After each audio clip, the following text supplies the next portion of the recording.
रहा है और टीएमसी का आदमी को छोड़ रहा है, इसलिए आए हैं इलेक्शन में। चमकाने के लिए आए हैं आप? जहाँ चमकाना चाहिए वहाँ नहीं जा रहे हैं, जहाँ नहीं चमकाना चाहिए वहाँ चमका रहे हैं आप लोग।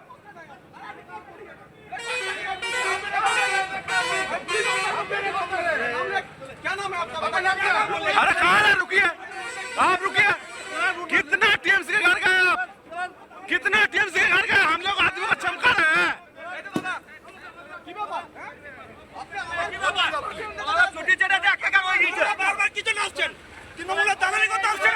অশোক স্তম্ভ খুলে জোড়া ফুল লাগান, জোড়া ফুল লাগান, অশোক স্তম্ভ খুলে জোড়া ফুল লাগান।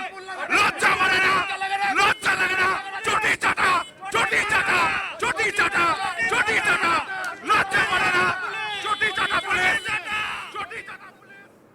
পশ্চিমবঙ্গের নির্বাচনী রাজনীতি বরাবরই উত্তেজনাপূর্ণ, কিন্তু যখন সেই উত্তেজনার কেন্দ্রবিন্দুতে উঠে আসে নিরাপত্তা এবং নিরপেক্ষতা, তখন বিষয়টা শুধুমাত্র রাজনৈতিক থাকে না, তা গণতন্ত্রের মূল কাঠামোকে প্রশ্নের মুখে দাঁড় করায়। বীরভূমের সিউড়ি বিধানসভা কেন্দ্রে সম্প্রতি ঘটে যাওয়া একটা ঘটনাকে ঘিরে সেই ধরনের বিতর্ক তৈরি হয়েছে। সিউড়ির বিজেপি প্রার্থী জগন্নাথ চ্যাটার্জির অভিযোগ, কেন্দ্রীয় বাহিনীর জওয়ানরা তার দলের বুথ সভাপতিকে হেনস্থা করেছেন।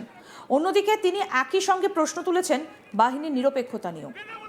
এই একটা অভিযোগ এখন বৃহত্তর রাজনৈতিক বিতর্কে পরিণত হয়েছে। সূত্রের খবর, সিউড়ি বিধানসভার 168 নম্বর বুথে বিজেপির বুথ সভাপতি উপেন দাসকে কেন্দ্রীয় বাহিনীর জওয়ানরা হেনস্থা করেন বলে অভিযোগ। এই অভিযোগ সামনে আসতে এলাকায় উত্তেজনা ছড়িয়ে পড়ে। বিজেপি কর্মীরা ক্ষোভে ফেটে পড়েন এবং ঘটনাস্থলে উত্তেজনা তৈরি হয়। কি বলেছেন প্রার্থী জগন্নাথ চ্যাটার্জি, বিজেপির প্রার্থী, শুনবো। যে অরিজিনাল যারা ক্রিমিনাল আছে সেখানে যান। ও তৃণমূলের পার্টি অফিসে লেগে ক্যারাম খেলছে, ভারতীয় জনতা পার্টির বুথ প্রেসিডেন্টকে সে চমকাবে, তাই আমরাও চমকে ওদের বাড়ি পাঠিয়ে দিয়েছি। এই পরিস্থিতি যদি তৈরি হয়, নির্বাচন কমিশন অব্দি যাবো, মুখ্য নির্বাচন কমিশনার অব্দি যাবো, এই সব কটাকে হাঁটাবো। 3 জনকে অলরেডি সাসপেন্ড করিয়েছি পার্টি অফিসে ক্যারাম খেলার জন্য। যে অরিজিনাল যারা ক্রিমিনাল আছে সেখানে যান। ও তৃণমূলের পার্টি অফিসে লেগে ক্যারাম খেলছে, ভারতীয় জনতা পার্টির বুথ প্রেসিডেন্টকে সে চমকাবে, তাই আমরাও চমকে ওদের বাড়ি পাঠিয়ে দিয়েছি। এই পরিস্থিতি যদি তৈরি হয়, নির্বাচন কমিশন অব্দি যাবো, মুখ্য নির্বাচন কমিশনার অব্দি যাবো, এই সব কটাকে হাঁটাবো। 3 জনকে অলরেডি সাসপেন্ড করিয়েছি পার্টি অফিসে ক্যারাম খেলার জন্য। যে অরিজিনাল যারা ক্রিমিনাল আছে সেখানে যান। ঠিক কি ঘটেছিল, কি অভিযোগ, আমাদের প্রতিনিধি শান্তনু হাজরা কি প্রতিবেদন তুলে ধরেছেন, দেখবো এবার। বাংলার বুকে বিধানসভার যে নির্বাচনের দিনক্ষণ যত এগিয়ে আসছে, আর ততই যেন একেবারে রোদের মতো পারদ কিন্তু উঠছে তুঙ্গে। বীরভূম জেলার সিউড়ি বিধানসভা কেন্দ্রের অন্তর্গত যে প্রার্থী রয়েছে ভারতীয় জনতা পার্টির জগন্নাথ চট্টোপাধ্যায়, বিধায়ক পদে প্রার্থী রয়েছেন, ওনার সাথে এবার দেখা গেল বাংলার পুলিশের বচসা। সাথে সাথে তিনি কিন্তু কড়া ভাষায় হুঁশিয়ারি, হুঙ্কার দিলেন। তিনি বলছেন যে তৃণমূল দলীয় কার্যালয়ে কিভাবে কেন্দ্রীয় বাহিনী পুলিশ ক্যারাম খেলছে। সাথে সাথে তিনি বললেন যে এই যে ঘটনা, একেবারে নিরপেক্ষতা নিয়ে কিন্তু প্রশ্ন তুলছে। কিভাবে হবে বাংলার বুকে, বাংলায় নিরপেক্ষতা রাজনীতির সাথে সাথে যে স্বচ্ছ নির্বাচন, সেই নির্বাচন কিভাবে সম্পূর্ণ হবে, এই নিয়ে কিন্তু প্রশ্ন। একেবারে ছবি দেখলেই স্পষ্ট বোঝা যাচ্ছে যে চরম হুঁশিয়ারি দিচ্ছে তৃণমূল কংগ্রেসের কর্মী বলে কটাক্ষ আক্রমণ করা হচ্ছে পুলিশকে। অশোক স্তম্ভ খুলে দিয়ে তৃণমূলের ব্যাচ লাগানো বলা হচ্ছে। এমনটাই কিন্তু ঘটনার সূত্রপাত। কি ঘটনার সূত্রপাত হচ্ছে যে ভারতীয় জনতা পার্টি যে বিজেপি প্রার্থী জগন্নাথ চট্টোপাধ্যায় এদিন সিউড়ি এলাকার যে 5 নম্বর ওয়ার্ড রয়েছে, যেখানে গৃহ সম্পর্ক অভিযান বলে তাদের কর্মসূচি, সেই কর্মসূচি অনুযায়ী তারা কর্মসূচি করছিলেন। রীতিমতো একজন তৃণমূল কাউন্সিলরের বাড়িতে তিনি প্রবেশ করেন এবং তার সাথে সৌজন্যতা কিন্তু যে মত বিনিময় সেই করেন, এবং তারপরেই সেই কাউন্সিলরই পুলিশকে ফোন করেন। পুলিশ ঘটনাস্থলে ওই এলাকায় কেন্দ্রীয় বাহিনী যে সশস্ত্র পুলিশ বাহিনী রয়েছে, সেই পুলিশ বাহিনী ঘটনাস্থলে পৌঁছে যায় সিউড়ি 5 নম্বর ওয়ার্ড এলাকায়, এবং ওখানে দেখা যায় একজন ভারতীয় জনতা পার্টির যে কর্মী রয়েছে, বুথ স্তরের যে কর্মী, সেই বুথ স্তরের কর্মীকে কিন্তু রীতিমতোই হুমকি দিতে থাকে। তারপরে কিন্তু একেবারে রেগে মেগে চটে যান বিজেপির প্রার্থী জগন্নাথ চট্টোপাধ্যায়। তিনি কিন্তু স্পষ্ট এই ঘটনায় হস্তক্ষেপ করেন এবং হস্তক্ষেপ করে তিনি কিন্তু স্পষ্টভাবে বলে দেন যে এভাবে চলবে না। তিনি কিন্তু সদ্য সিউড়িতে একটি ঘটনা কিন্তু সামনে এসেছিল। সেই ঘটনাটি হলো যে তৃণমূলের দলীয় কার্যালয়, সেখানেই দাঁড়িয়ে সশস্ত্র যে কেন্দ্রীয় বাহিনী, সেই কেন্দ্রীয় বাহিনী কিন্তু ক্যারাম খেলছে। আর সেই ভিডিও কিন্তু সোশ্যাল মিডিয়ায় ভাইরাল হয়েছিল এবং রাজনৈতিক ময়দানে থেকে একেবারে নানান প্রশ্ন কিন্তু উঠেছিল, বিতর্কিত তৈরি হয়েছে রীতিমতো। দেখা যায় এই সব ঘটনা ঘটতে ঘটতে সিউড়ি বিধানসভা কেন্দ্রে আবারও এক ঘটনা উঠে আসলো, যেখানে দেখা গেল যে ভারতীয় জনতা পার্টির বিধায়ক পদপ্রার্থী জগন্নাথ চট্টোপাধ্যায় তিনি কিন্তু একেবারে হুঁশিয়ারি দিচ্ছেন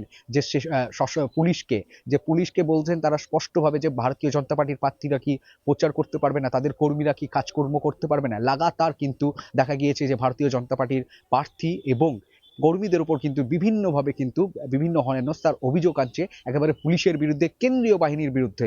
এই ঘটনা কিন্তু একেবারে নাড়াচাড়া ফেলেছে বীরভূমের যে রাজনৈতিক প্রেক্ষাপট রয়েছে, যে রাজনৈতিক ময়দান রয়েছে, সেই ময়দানে এখন এইটাই বিষয় রয়েছে, যেখানে বারবার বলেছে যে কেন্দ্রীয় বাহিনী ইলেকশন কমিশন এবং ভারতীয় জনতা পার্টি বারবার বলেছে যে এই নির্বাচন চলাকালীন কেন্দ্রীয় বাহিনী থাকবে, কেন্দ্রীয় বাহিনীর দ্বারা নির্বাচন সম্পূর্ণ হবে। বারবার অন্যান্য যে বিজেপি নেতৃত্ব আছে তাদেরকে বলতে শোনা যায় যে একেবারে যে বাংলায় নির্বাচনে স্বচ্ছতা রাখার জন্য কেন্দ্রীয় বাহিনীকে মোতায়েন করা হয়েছে, কেন্দ্রীয় বাহিনীর দ্বারাই নির্বাচন সম্পূর্ণ হবে। যে কিন্তু সেখানে দেখা যাচ্ছে উল্টো চিত্র, একেবারে ভারতীয় জনতা পার্টির প্রার্থী কিন্তু একবারে বিস্ফোরক অভিযোগ তুলছে যে তৃণমূলের দিকে কেন্দ্রীয় বাহিনীকেও তৃণমূলের পুলিশ যেভাবে পরিচালনা করছে এই ধরনের মতামত প্রকাশ করছেন। একেবারে দেখা যেতেই পারে যে জমিনি যে চিত্র, সেই চিত্র কিন্তু একেবারে মেল খাচ্ছে না। যে রাজ্য স্তরে যে ভারতীয় জনতা পার্টির যে নেতৃত্ব রয়েছে, যে কেন্দ্রীয় বাহিনীকে দিয়ে নির্বাচন করা হবে, নির্বাচন সম্পূর্ণ হবে, সেই সমস্ত কিন্তু চিত্র একেবারে জমিনি চিত্র কিন্তু উল্টে যাচ্ছে, পাল্টে যাচ্ছে। দেখা যাচ্ছে যে বারবার অভিযোগ করা হচ্ছে এবার কিন্তু যে বিধায়ক পদপ্রার্থীরা রয়েছে, বিশেষ করে ভারতীয় জনতা পার্টি, তাদেরও কিন্তু একাধিক অভিযোগ উঠে আসছে যে পুলিশের দ্বারাতে পুলিশ এদেরকে নিয়ন্ত্রণ করে কিন্তু পুলিশ তাদের মতো মোতায়েন করছে এবং বিভিন্নভাবে কিন্তু ভারতীয় জনতা পার্টির নেতা কর্মী এবং বিধায়ক পদপ্রার্থীদের কিন্তু হেনস্থা করছে, এইভাবেই কিন্তু কটাক্ষ আক্রমণ করছে। তবে এখনো পর্যন্ত যে প্রশাসন, বীরভূমে যে প্রশাসন রয়েছে, সেই প্রশাসনের তরফ থেকে কোনো উত্তর পাওয়া যায়নি। অন্য দিক থেকে তৃণমূল যে রাজনৈতিক দল, তাদের মন্তব্য ভারতীয় জনতা পার্টির না কর্মী আছে, না সমর্থক আছে, না উন্নয়ন আছে, না ভোট আছে। তাই তারা এই ধরনের ঘটনাকে ঘটিয়ে তারা মিডিয়ার আলোয় আসতে যাচ্ছে, খবরাবের শিংড়ো নামে আসতে চাইছে এবং এসে তারা নিজেদের প্রচার করছে, এমনটাই মন্তব্য করেছে তৃণমূল নেতৃত্ব। তবে এই কেন্দ্রীয় বাহিনী তৃণমূল কার্যালয়ে ক্যারাম খেলার পর আবার দেখা গেল যে জগন্নাথ চট্টোপাধ্যায়, ভারতীয় জনতা পার্টির প্রার্থী, তিনি কিন্তু পুলিশ এবং কেন্দ্রীয় বাহিনীকে কড়া হুঁশিয়ারি দিচ্ছেন। আরও আপডেট পেতে দেখতে থাকুন আজ তাক বাংলা, সাবস্ক্রাইব করুন, নোটিফিকেশন পেতে বেল বাটন অপশন প্রেস করুন।